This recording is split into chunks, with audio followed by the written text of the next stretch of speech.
वज़ीर दाखिला शेख रशीद अहमद ने कहा है कि जिस असेंबली को गाली देते हैं उसी से वोट मांगे जा रहे हैं। मौसम बदल गया, मौलाना फजलुर रहमान को हलवा खिलाने की दावत वापस लेते हैं। ओपन या खुफिया बैलेट से फर्क नहीं पड़ता, बिकाऊ माल बिक जाता है। उन्होंने कहा कि आसिफ अली जरदारी को उनकी बात समझ आ गई है। कानून के दायरे में लॉन्ग मार्च में कोई रुकावट नहीं होगी। खिलाफ वर्जी हुई तो जगह जगह रुकावट मिलेगी, सबसे आगे वो खुद होंगे। फजलुर रहमान साहब से कहा था मैंने, आओ मैं हलवा खिलाऊंगा, अब मैं वापस लेता हूं अपनी बात, मौसम बदल गया।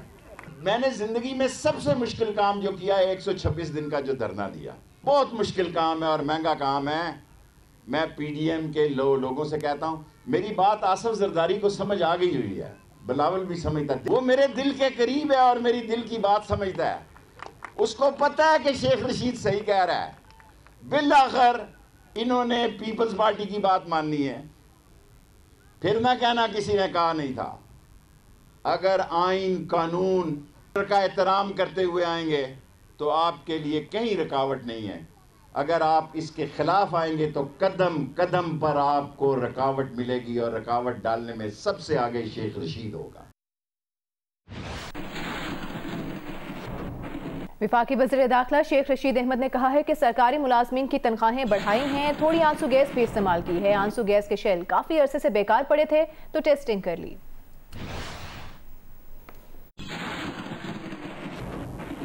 25% तनख्वाहों में इजाफा किया है। थोड़ी बहुत टीयर गैस भी चलाई है, वो भी ज़रूरी होती है, क्योंकि टीयर गैस चलाना भी टेस्ट करना चाहिए। टीयर गैस को कि बड़े अरसे की बेकार पड़ी हुई थी, उसकी थोड़ी सी टेस्टिंग की है, ज़्यादा नहीं की है और ज़्यादा महफूज है हमारे पास अभी। स्पीकर असद कैसर ने साबिक MPAs का इल्ज़ाम मुस्तरद कर दिया है। कहा वो हलफ उठाकर कहते हैं कि वीडियो स्कैंडल से उनका कोई ताल्लुक नहीं। उन्होंने कहा कि वो वीडियो स्पीकर हाउस में नहीं बनाई गई। इस्लामाबाद में जिस घर की वीडियो है उसकी रिपोर्ट तमाम इदारों के पास है। उस दिन कुछ MPAs ने कहा था कि ये जो खरीद और फरोख्त हुई है तो स्पीकर हाउस में हुई है।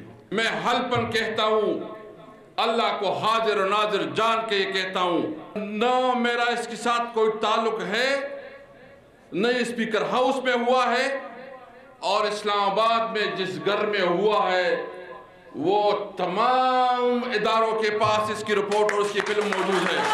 मैं लानत भेजता हूँ उन लोगों पे जो अवाम के वोट लेके आते हैं और फिर मंडी की जानवरों की तरह अपनी दाम लगाते हैं।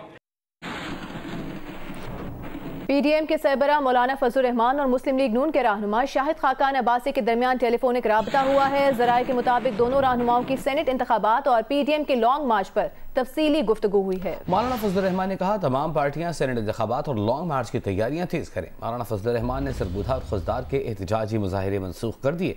एहतजाजी मुजाहिरे सेनेट इंतखाबात और लॉन्ग मार्च के पेश नज़र मनसूख किए गए।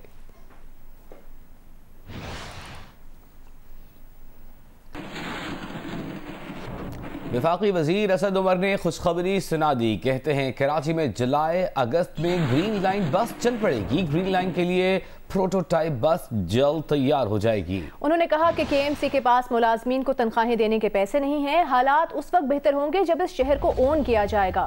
सूबाई हुकूमत ने शहरी इदारों का इंतजाम वापस करने का मुतालबा पूरा नहीं किया।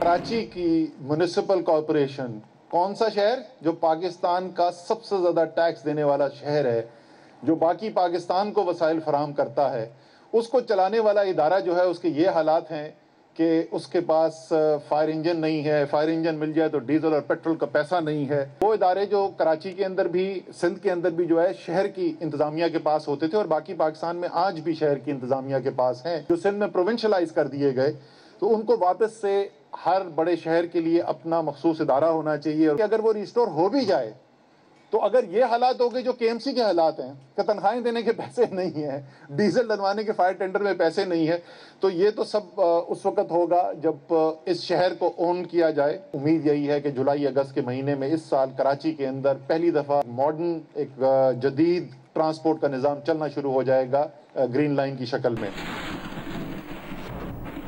गवर्नर सिंध इमरान इस्माइल ने शहरी इदारों को इख्तियारात ना देने पर सिंध हुकूमत पर तनकीद करते हुए कहा कि सारी दुनिया में mayor father of the city होता है, हमारे यहाँ उसे बेचारा कहते हैं जिसके पास इख्तियार है ना पैसे। टीएमसी को बिल्कुल इग्नोर किया गया, एक नया व्हील इन्वेंट करने की कोशिश की गई जिसमें कचरा उठाने के लिए एक नई कंपनी बनाई गई, Sindh solid waste management board बनाया गया जो कि बुरी तरह नाकाम हुआ। सारी दुनिया में जो म्यूनसिपल कॉरपोरेशन होती है वो जिम्मेदार होती है उस शहर के हालात और सड़कें, रोड, गटर, कचरा, हर चीज़ वो मेयर जिम्मेदार होता है, इसीलिए मेयर को फादर ऑफ द सिटी कहा जाता है। और हमारे पास मेयर को लोग बेचारा कहते हैं क्योंकि उसके पास ना इख्तियार है ना पैसे हैं। वज़ीर इत्तलात नासिर हुसैन शाह ने कहा है कि सेनेट के इंतखाबात में पीटीआई की परेशानी की वजह ऐसे लोगों को टिकट देना है जिनका पार्टी से ताल्लुक नहीं। दोहरी शहरियत वालों के इलेक्शन में हिस्सा लेने से मुतालिक तरमीम से पीटीआई की नीयत सामने आ गई।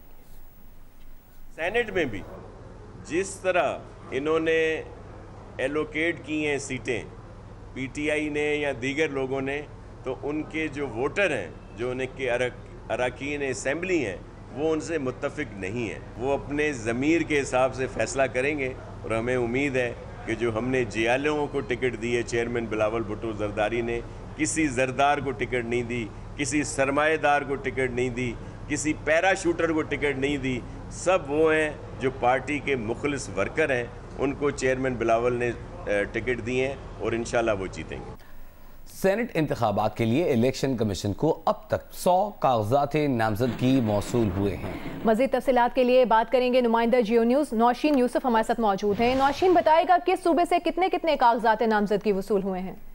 बिल्कुल, जनरल नशिस्त के लिए इलेक्शन कमीशन को 51 कागजात नामजदगी, टेक्नोक्रेट नशिस्त के लिए 18, खवातीन नशिस्त के लिए 24 और अक़लियती नशिस्त के लिए 8 कागजात नामजदगी मौसूल हुए हैं। वफाकी दारुल हुकूमत इस्लामाबाद से 6 कागजात मौसूल हुए हैं जिनमें 3 खवातीन और 3 जनरल नशिस्त के कागजात नामजदगी हैं, जबकि पंजाब से जनरल नशिस्त के लिए 13, टेक्नोक्रेट नशिस्त के लिए 2 और खवातीन के लिए 2 कागजात नामजदगी मौसूल हुए हैं। सिंध से जनरल नशिस्त के लिए 11, टेक्नोक्रेट नशिस्त के 6, खवातीन नशिस्त के 5 कागजात मौसूल हुए हैं, जबकि खैबर पख्तूनख्वा से जनरल नशिस्त के 14, टेक्नोक्रेट नशिस्त के लिए 6, खवातीन नशिस्त के लिए 7 और अक़लियती नशिस्त के लिए 3 कागजात, और बलूचिस्तान से जनरल नशिस्त के लिए 10, टेक्नोक्रेट नशिस्त के लिए 4, खवातीन नशिस्त के लिए 6 और गैर मुस्लिम नशिस्त के लिए 5 कागजात मौसूल हो चुके हैं। जी, बहुत शुक्रिया नौशीन यूसुफ आपका।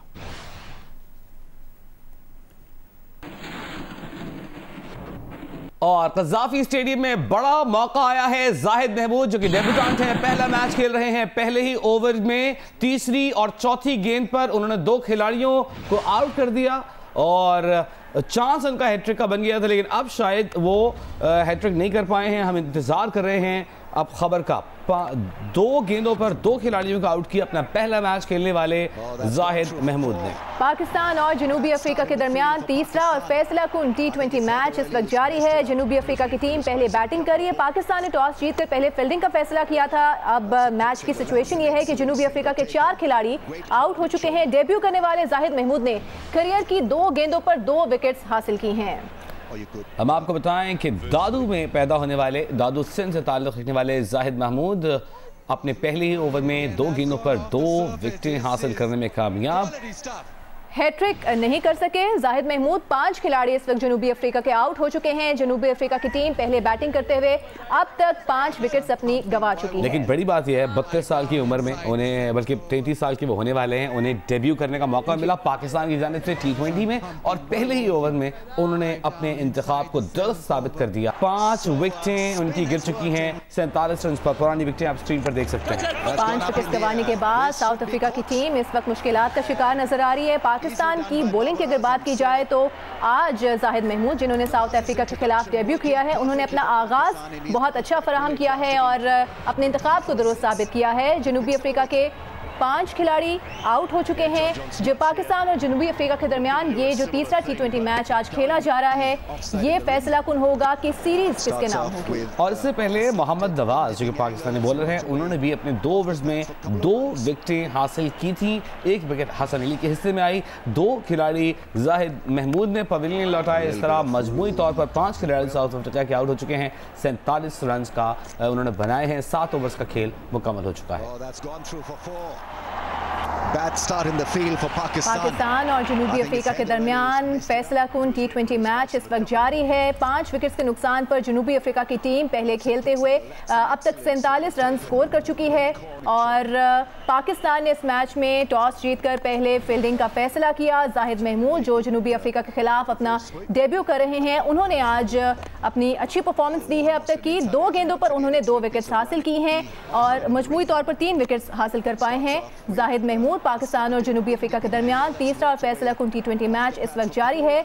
47 रन कर चुकी है जनूबी अफ्रीका की टीम, 5 विकेट्स गंवा चुकी है। आज साउथ अफ्रीका की जानिब से मलन वो वाहिद प्लेयर थे जो कुछ मुज़ाहिमत करने में कामयाब हुए। मलन को LBW किया। जाहिद महमूद ने 7वें ओवर में 27 रन बनाने में मलन कामयाब हुए। 3 चौके 1 छक्कों से मुज़य्यन उनकी इनिंग्स थी। 17 गेंदों का उन्होंने सामना किया, 27 रन बनाए। हैंड्रिक्स 2 रन बनाकर मोहम्मद नवाज का शिकार हुए। छठा आउट तो लगता है परखचे उड़ गए हैं साउथ अफ्रीकन टीम के और मुश्किल में आ गई है इस वक्त टीम जो है साउथ अफ्रीका की। आज के मैच पर जाहिद महमूद की परफॉर्मेंस कैसी रही है? सिकंदर बक ने हमें ये विकेट उस्मान कादिर के नाम रही है। सो आज लगता है कि ऐसी विकेट है जो कि बॉलर्स को बहुत सपोर्ट कर रही है। सिकंदर बख्त हमारे साथ मौजूद है, उनसे बात करते हैं। सिकंदर, 33 साल ऑलमोस्ट एज है जाहिद महमूद की। पहला मैच डेब्यू किया, पहले ओवर में तीसरी चौथी गेंद पर 2 विकेटें उन्होंने हासिल कर ली। अंपायर ने तीसरा भी आउट करार दे दिया था, रिव्यू में वापस हो गया। कैसे देख रहे हैं आप जाहिद महमूद को? भाई आपको अगर याद हो, मेरे पास ट्वीट है, मैं दोबारा रीट्वीट कर रहा हूँ उसको, कि फर्स्ट टेस्ट के बाद मैंने कहा था कि नोमान जो है वो सांगट से है, छोटे से गांव से। दादू का एक और लड़का है जाहिद महमूद, आप उसको खिलाएं। मगर हमारे इस मुल्क का अलमिया है कि जब वो 35 साल का हो जाता है तो फिर उसको खिलाते हैं, 33 साल का हो जाता है फिर उसको खिलाते हैं। और अल्लाह का शुक्र है कि उनको कुछ होश आया, उस बच्चे को खिलाया। वो छोटे से शहर का खिलाड़ी है और उसने जबरदस्त बॉल कर दी। और मैं पहले टेस्ट मैच के बाद बोला था कि सेकंड में भी इसको खिला दो, इसलिए कि जब वो एक टीम को गुगली खेलने नहीं आती, एक टीम को लेग स्पिन खेलने नहीं आती, तो भाई तो आप फास्ट बॉलर से अटैक कराने का क्या फायदा। खैर एनीवे, हम वो टेस्ट सीरीज तो जीत ही गए थे, मगर मैं अगर सेलेक्टर होता तो इनको सेकंड टेस्ट से खिलाना शुरू कर देता। और मेरी तरफ से बहुत बहुत मुबारक पूरे सिंध को, पूरे इंटीरियर सिंध को, दादू को, कि उनका एक खिलाड़ी जो है उसने आते ही डेब्यू पे 2 आउट कर दिए। अच्छा, आज क्या लगता है क्या हुआ साउथ अफ्रीका की टीम के साथ? 6 खिलाड़ी आउट हो चुके हैं 48 रन पर। बरखचे उड़ गए उनकी टीम के। हाँ, देखिए, एक तो स्पिनिंग ट्रैक है, थोड़ा सा गेंद स्पिन हो रहा है और वो अटैकिंग क्रिकेट खेलने की कोशिश कर रहे हैं। उन्होंने सीधा नहीं खेला है, उन्होंने अटैक करने की कोशिश की है, हर बॉल को मारने की कोशिश की जिसमें फंसते चले गए।